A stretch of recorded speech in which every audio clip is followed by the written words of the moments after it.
ఓం శ్రీ గురుభ్యో నమః. Sauce TV ప్రేక్షకులకు శుభాశీస్సులు. ఓం గురుర్బ్రహ్మ గురుర్విష్ణు గురుర్దేవో మహేశ్వరః గురుర్ సాక్షాత్ పరబ్రహ్మ తస్మై శ్రీ గురవే నమః. ఆపదామపహర్తారం దాతారం సర్వసంపదాం లోకాభిరామం శ్రీరామం భూయో భూయో నమామ్యహం. జై శ్రీరామ్. ఓం నమో వెంకటేశాయ. మే 19వ తేదీ నుండి 25వ తేదీ వరకు ఈ వారఫలమును సూచనప్రాయముగా పరిశీలన చేసుకుందాం. ముందుగా పంచాంగ వివరములు. స్వస్తిశ్రీ క్రోధినామ సంవత్సరం ఉత్తరాయణం వసంత ఋతువు వైశాఖ మాసము శుక్ల ఏకాదశి హస్త నక్షత్రము వజ్రయోగము భద్రకరణముతో ఈ ఆదివారం మొదలవుతున్నది. గ్రహ సంచార గమనాలను పరిశీలన చేసినట్లయితే వృషభంలో సూర్య గురువులు సంచరిస్తున్నారు. సూర్యోదయ లగ్నము మేషము. ఈరోజు అనగా ఆదివారము శుక్రుడు కూడా మేషరాశి నుండి వృషభ రాశిలోకి సంక్రమిస్తున్నారు. అంటే ఈ వారం మొత్తం రవి గురు శుక్రులు వృషభంలో సంచరిస్తారు. కన్నిలో చంద్రకేతువులు, అదేవిధంగా కుంభంలో శని, మీనంలో కుజుడు రాహు కలిసి సంచరిస్తున్నారు. మేషంలో బుధుడు. ఇవి గ్రహ సంచార గమనాలు. మేషరాశి వారికి లాభస్థానంలో శని, 6ంట కేతువు, 2ంట గురు శుక్రులు, మొత్తం 4 గ్రహములు చాలా అనుకూలంగా ఉన్నాయి. వారం ప్రథమంలో 4 రోజులు చంద్రుడు కూడా అనుకూలుడు. ఈ వారం ఆర్థిక పరిస్థితి మరింత మెరుగవుతుంది. సన్నిహితులు మిత్రులతో గృహమును ఆనందంగా గడుపుతారు. మీ ఆలోచనలు అందరికీ నచ్చే విధంగా ఉంటాయి. నిరుద్యోగులు ఇంటర్వ్యూలో విజయం సాధిస్తారు. సమాజంలో పలుకుబడి పెరుగుతుంది. నూతన వస్త్ర ఆభరణాల కొనుగోలు చేస్తారు. ముఖ్యమైన పనులు విజయవంతంగా పూర్తి చేస్తారు. వ్యాపారాలు లాభసాటిగా సాగుతాయి. వృత్తి ఉద్యోగాలలో చాలా కాలంగా పడుతున్న శ్రమ ఫలించి నూతన అవకాశాలు లభిస్తాయి. చిన్న తరహా పరిశ్రమలకు ఆర్థిక పురోగతి సాధిస్తారు. వారం చివరలో చేపట్టిన పనులలో వ్యయ ప్రయాసాలు అధికమవుతున్నాయి. బంధువర్గంతో విభేదాలు కలుగుతాయి. జాగ్రత్త వహించడం ముఖ్యం. ద్వాదశ స్థానంలో రాహు సంచారం ప్రతికూల ఫలితాలు ఇస్తుంది కనుక రాహుగ్రహ ప్రీతికి రాహుకాలంలో దీపం పెట్టుకుని శ్రీ దుర్గా సప్తశ్లోకి పారాయణం చేయండి. అదేవిధంగా సూర్యుని ధ్యానం చేయండి. శుభం జరుగుతుంది. తదుపరి వృషభ రాశి. 11వ కుజరాహువులు, జన్మంలో శుక్రుడు, 3 గ్రహములు అనుకూలంగా ఉన్నాయి. వారం చివర 5 రోజులు చంద్రుడు కూడా అనుకూలుడు. ఈ వారం సంతాన వివాహ ఉద్యోగ ప్రయత్నాలు ఫలిస్తాయి. ఆర్థిక పరిస్థితి మరింత సంతృప్తికరంగా ఉంటుంది. దీర్ఘకాలిక రుణబాధల నుండి ఉపశమనం పొందుతారు. విద్యార్థులకు ఊహించిన అవకాశాలు లభిస్తాయి. కుటుంబ సభ్యులతో పుణ్యక్షేత్రాలు సందర్శిస్తారు. చిన్ననాటి మిత్రులతో వినోద కార్యక్రమాల్లో పాల్గొంటారు.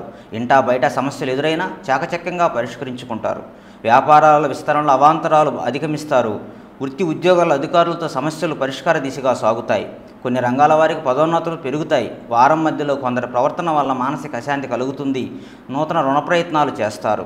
పంచమంలో కేతు సంచారం జరుగుతుంది కనుక కేతుగ్రహ ప్రతికూలత ఫలితాల నుంచి శుభ ఫలితాల కొరకు శ్రీ గణపతిని ఆరాధించండి. శుభం జరుగుతుంది. తదుపరి మిథున రాశి. లాభస్థానంలో బుధుడు, ద్వాదశంలో శుక్రుడు, 2 గ్రహాలు మాత్రమే అనుకూలంగా ఉన్నాయి. వారం చివరి 2 రోజులు చంద్రుడు కూడా అనుకూలుడు. ఈ వారం స్థిరాస్తి వివాదమై ఆప్తుల నుండి ముఖ్యమైన విషయాలు తెలుసుకుంటారు. చాలా కాలంగా వేధిస్తున్న కొన్ని సమస్యలు పరిష్కార దిశగా వస్తాయి. ఆత్మీయుల నుంచి శుభకార్య ఆహ్వానాలు అందుకుంటారు. భూ సంబంధిత క్రయ విక్రయాలు లాభసాటిగా సాగుతాయి. నూతన వాహన యోగం ఉన్నది. ముఖ్యమైన పనుల్లో కొంత జాప్యం జరిగిన నిదానంగా పూర్తి చేస్తారు. ఆర్థికంగా అవసరానికి ధన సహాయం లభిస్తుంది. శత్రువులు కూడా మిత్రులుగా మారి సహాయపడతారు. వ్యాపారాలలో భాగస్తుల సహాయం అందుతుంది. ఉద్యోగులకు ఉన్నత పదవులు పొందుతారు. అన్ని రంగాల వారికి ఉత్సాహకరంగా ఉంటుంది. వారం ప్రారంభంలో పనులలో శ్రమాధిక్యత పెరుగుతుంది. ఓర్పుతో వ్యవహరించండి. దృఢచిత్తంతో ముందుకు సాగండి. కుజగ్రహ అనుకూలత కొరకు మంగళవారం రోజున శ్రీ సుబ్రహ్మణ్య స్వామిని పూజించండి. శుభం జరుగుతుంది. ద్వాదశ స్థానంలో గురు సంచారం జరుగుతున్నది. శ్రీ దక్షిణామూర్తి స్తోత్రాన్ని పఠించండి. శుభం జరుగుతుంది. తదుపరి కర్కాటక రాశి. 3ంట కేతు, దశమంలో బుధుడు, లాభంలో రవి గురు శుక్రులు, మొత్తం 5 గ్రహములు చాలా అనుకూలంగా ఉన్నాయి. వారం ప్రథమంలో 2 రోజులు చంద్రుడు కూడా అనుకూలుడు. ఈ వారం బంధుమిత్రులతో పుణ్యక్షేత్రాలు సందర్శిస్తారు. వృత్తి వ్యాపారంలో కొన్ని కీలక నిర్ణయాలు తీసుకుంటారు. వాహన అనుకూలత కలుగుతుంది. నిరుద్యోగుల కష్టానికి తగిన ఫలితం పొందుతారు. వ్యాపార విస్తరణ ప్రయత్నాలు వేగవంతం చేస్తారు. ఉద్యోగులకు ఉన్నత అధికారుల నుండి కీలక సమాచారం అందుతుంది. ముఖ్యమైన వ్యవహారాలు అవాంతరాలను అధిగమించి ముందుకు సాగుతారు. గృహ నిర్మాణ ఆలోచనలు కార్యరూపం దాలుస్తాయి. ఆర్థిక లావాదేవీలు ఆశాజనకంగా ఉన్నాయి. స్థిరాస్తి వివాదాల నుంచి బయటపడగలుగుతారు. అన్ని రంగాల వారికి ఉత్సాహవంతంగా ఉంటుంది. వారం ప్రారంభంలో ధనపరంగా ఇబ్బందులు ఉంటాయి. స్వల్ప అనారోగ్య సమస్యలు బాధిస్తాయి. మొత్తం మీద 5 గ్రహములు అనుకూలంగా ఉన్నాయి. ఒక గొప్ప అదృష్ట యోగం కర్కాటక రాశికి ఉన్నది. అష్టమంలో శని సంచారం జరుగుతున్నది కనుక పరమేశ్వరుని ధ్యానించండి, పరమేశ్వరుని పూజించండి. శనివారం నాడు తప్పకుండా నువ్వులు దానం ఇవ్వండి, శుభం జరుగుతుంది. తదుపరి సింహరాశి. దశమంలో రవిగ్రహం మాత్రమే అనుకూలంగా ఉన్నది. ఈ వారం మధ్యలో 3 రోజులు చంద్రుడు కూడా అనుకూలుడు. ఈ వారం సమాజంలో మీ మాటకు విలువ పెరుగుతుంది. దాయాదులతో స్థిరాస్తి వివాదాలు ఒక కొలిక్కి వస్తాయి. నిరుద్యోగులకు నూతన అవకాశాలు లభిస్తాయి. వృత్తి వ్యాపారాల్లో ఇంతకాలం పడిన శ్రమ ఫలిస్తుంది. చిన్ననాటి మిత్రులతో దూర ప్రాంత ప్రయాణాలు చేస్తారు. ఆర్థిక పరిస్థితి కొంత నిరాశపరిచినా అవసరానికి ధన సహాయం అందుతుంది. బంధువులతో మరింత సఖ్యతగా వ్యవహరిస్తారు. ఉద్యోగులకు ఉన్నత అధికారుల నుండి ఊహించిన ఆహ్వానాలు అందుతాయి.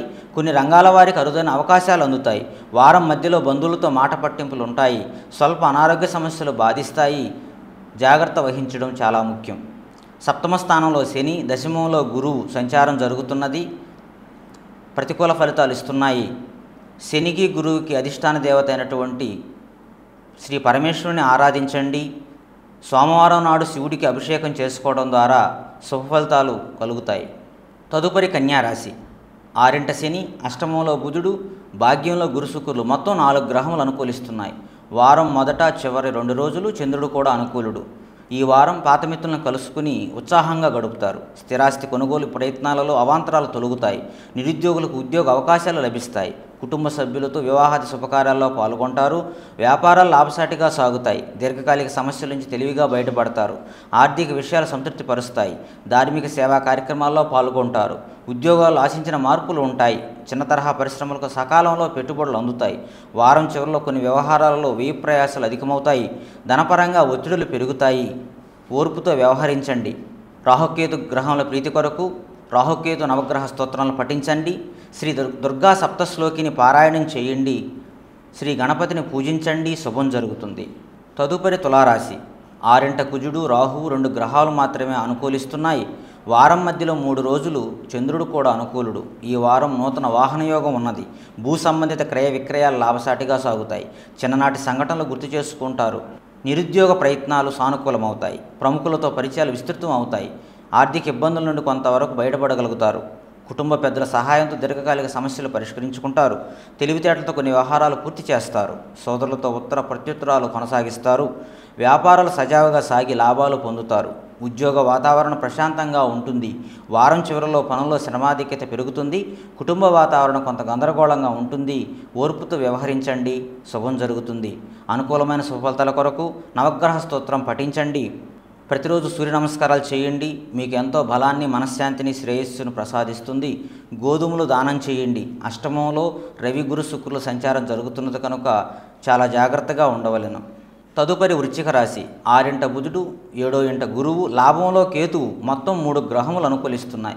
వారం మొదట చివరి 2 రోజులు చంద్రుడు కూడా అనుకూలుడు. ఈ వారం ముఖ్యమైన పనుల్లో విజయం సాధిస్తారు. ఇంటా బయట అనుకూలమైన వాతావరణం ఉంటుంది. కీలక విషయాలు సేకరిస్తారు. ప్రముఖుల నుంచి అరుదైన ఆహ్వానాలు అందుతాయి.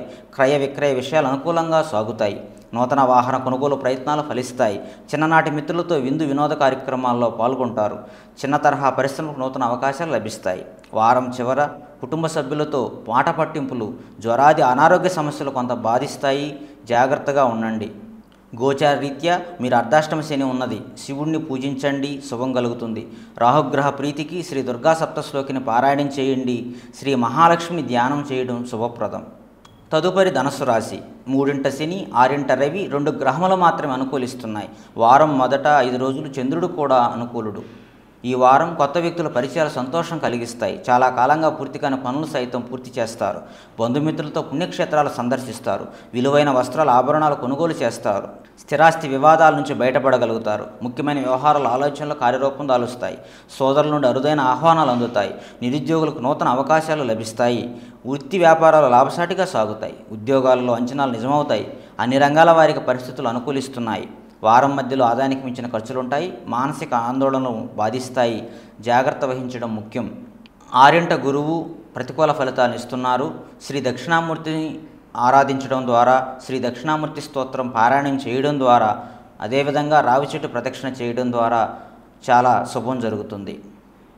తదుపరి మకర రాశి. 3 కుజరాహువులు, 5 గురు శుక్రులు, మొత్తం 4 గ్రహములు అనుకూలిస్తున్నాయి. వారం చివర 5 రోజులు చంద్రుడు కూడా అనుకూలుడు. ఈ వారం ఆరోగ్యం విషయంలో శ్రద్ధ వహించాలి. స్థిరాస్తి విషయంలో ఒప్పందాలు రద్దు చేసుకుంటారు. సంతాన, విద్య, ఉద్యోగ ప్రయత్నాలలో అవాంతరాలు కలుగుతాయి. వృత్తి వ్యాపారాల్లో నిర్ణయాలు ఆలోచించి తీసుకోవడం చాలా మంచిది. పుణ్యక్షేత్రాలు సందర్శిస్తారు. ఉద్యోగాలలో పనిభారం అధికమవుతుంది. ముఖ్యమైన పనుల్లో స్వల్ప ఆటంకాలు ఉంటాయి. ఆర్థిక పరిస్థితి మందగుడిగా సాగుతుంది. కుటుంబ సభ్యులతో అకారణంగా విభేదాలు కలుగుతాయి. కీలక విషయాల ఆలోచన స్థిరంగా ఉండవు. కుటుంబ సమస్యలు కొంత చికాకు పరుస్తాయి. వారం చివరిలో గృహమైన గందరగోళ పరిస్థితులు ఉంటాయి. గోచార రీత్యా ఏలినాటి శని ప్రభావంతో ఉన్నారు కనుక శనిగ్రహ స్తోత్రం పఠించండి. శనివారం నాడు నువ్వులు దానం ఇవ్వండి, శుభం జరుగుతుంది. తదుపరి కుంభరాశి. 4 శుక్రుడు మాత్రమే అనుకూలిస్తున్నాడు. వారం చివర 2 రోజులు చంద్రుడు కూడా అనుకూలుడు. ఈ వారం బంధువులు, మిత్రులతో అత్యంత కీలక విషయాల గురించి చర్చిస్తారు. ఇంటా బయట నూతన విషయాలు తెలుసుకుంటారు.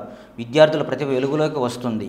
ఆధ్యాత్మిక సేవా కార్యక్రమాల్లో పాల్గొంటారు. వ్యాపారాల్లో ఇంతకాలం పడిన శ్రమ ఫలిస్తుంది. ఆర్థికంగా ఆశించిన విధంగా ఉంటుంది. చేపట్టిన పనులు నిదానంగా పూర్తవుతాయి. సమాజంలో కీర్తి ప్రతిష్టలు పెరుగుతాయి. నిరుద్యోగులకు కష్టానికి తగిన ఫలితం పొందుతారు. వ్యాపారాలలో అనూహ్యంగా రాణిస్తారు. ఉద్యోగాలలో సమస్యలు తగ్గుతాయి. చిన్న తరహా పరిశ్రమలకు ప్రోత్సాహకర వాతావరణం ఉంటుంది. వారం మధ్యలో దూరపు బంధువులతో తగాదాలు ఉంటాయి. వృధా ఖర్చులు పెరుగుతాయి. ఓర్పుతో వ్యవహరించండి. దృఢచిత్తంతో ముందుకు సాగండి. ద్వితీయ స్థానంలో రాహు ప్రతికూల ఫలితాలు ఇస్తున్నారు. రాహుకాలం దీపం పెట్టుకొని శ్రీ దుర్గను ఆరాధించండి. శ్రీ దుర్గా సప్తశలోకి పారాయణం చేయడం ద్వారా శుభం జరుగుతుంది. అదేవిధంగా ప్రతిరోజు శ్రీ ఆదిత్య హృదయము, శ్రీ సూర్యాష్టకం పఠించడం ద్వారా చాలా మేలు కలుగుతుంది. తదుపరి మీనరాశి. 3 రవి శుక్రులు, 2 బుధుడు, మొత్తం 3 గ్రహములు అనుకూలిస్తున్నాయి. వారం మొదట్లో 2 రోజులు చంద్రుడు కూడా అనుకూలుడు. ఈ వారం ప్రముఖులతో పరిచయాలు లాభసాటిగా సాగుతాయి. గృహమున కీలక ఆలోచనలు అమలు చేస్తారు. బంధుమిత్రుల నుండి అందిన సమాచారం ఆనందం కలిగిస్తుంది. గృహ నిర్మాణ యత్నాలు వేగవంతం చేస్తారు. సంఘంలో గౌరవ మర్యాదలు పెరుగుతాయి. నూతన పనులకు శ్రీకారం చుడతారు. ఆర్థిక వ్యవహారాల అవరోధాలను అధిగమించి లాభాలను అందుకుంటారు. పూర్తి ఉద్యోగాల్లో మీ ఆలోచనలు నిజం కాగలవు. వ్యాపారాలు లాభసాటిగా సాగుతాయి. ఉద్యోగాల్లో ఒడిదుడుకులు అధిగమిస్తారు. అన్ని రంగాల వారు నూతనోత్సాహంతో ముందుకు సాగుతారు. వారం ప్రారంభంలో స్వల్ప అనారోగ్య సమస్యలు ఉన్నాయి. కుటుంబంలో కొంత కోపంతో మాట పట్టింపులు పడతారు. కొందరు ప్రవర్తన మానసిక అశాంతిని కలిగిస్తుంది. ఓర్పుతో ఉండండి. జన్మంలో కుజరాహుల సంచారం వలన కోపాన్ని తగ్గించుకోవడం కోసం శ్రీ సుబ్రహ్మణ్య స్వామిని ఆరాధించండి. రాహుకాల దీపం పెట్టుకొని శ్రీ దుర్గా సప్తశలోకి పారాయణం చేయడం ద్వారా మీనరాశి వారు అనుకూలమైన సుఫలితాలను పొంది ప్రశాంతంగా ఉండగలరు. ప్రస్తుతం గోచార ఫలితాలను అనుసరించి మనం సూచనప్రాయంగా తెలుసుకున్నాము. మీ జాతకంలో దశలు, అంతర్దశలు, గ్రహస్థితి, గ్రహముల యొక్క స్థితిగతులను బట్టి ఈ గోచారం ఎంతవరకు మీకు అనుకూలిస్తుంది అనేది మీ జ్యోతిష్కుల ద్వారా పరిశీలన చేసుకోవడం చాలా శుభం.